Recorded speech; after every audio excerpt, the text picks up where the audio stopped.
بسم اللہ الرحمن الرحیم۔ اللہ و رسول کی رضا کے لیے ہر نیک کام سر انجام دینا صدقہ ہے، لیکن اللہ کی راہ میں مال خرچ کرنا صدقے کے لیے زیادہ مشہور و معروف ہو گیا ہے۔ صدقہ کی 3 اقسام ہیں: فرض، صاحب نصاب پر زکوٰۃ، اور زمین میں فصل کی پیداوار پر عرش فرض ہے۔ واجب، نذر صدقہ، فطر اور قربانی وغیرہ۔ نفل، عام خیرات و صدقات جو کوئی بھی مسلمان اللہ و رسول کی رضا کی خاطر مال خرچ کرے یا کوئی بھی نیک کام کرے، نفل صدقات میں شامل ہے۔ فرض اور واجب صدقات کی مصارف قرآن و حدیث میں بیان کر دیے گئے ہیں۔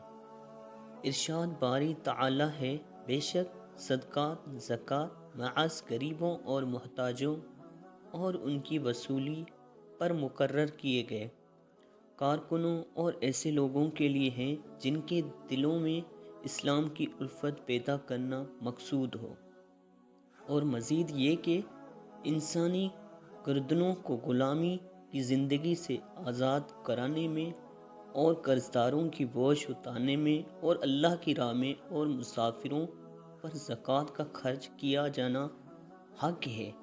یہ سب اللہ کی طرف سے فرض کیا گیا ہے، اور اللہ خوب جاننے والا، بڑی حکمت والا ہے۔ زکوٰۃ والے ہیں مصارف عشر اور صدقہ فطر کے ہیں، لہٰذا جہاں جہاں پر زکوٰۃ کا مال خرچ ہو سکتا ہے وہاں پر عشر اور صدقات فطر کا مال بھی خرچ کر سکتے ہیں۔ صدقہ فطر کے بارے میں ارشاد نبی صلی اللہ علیہ وسلم ہے۔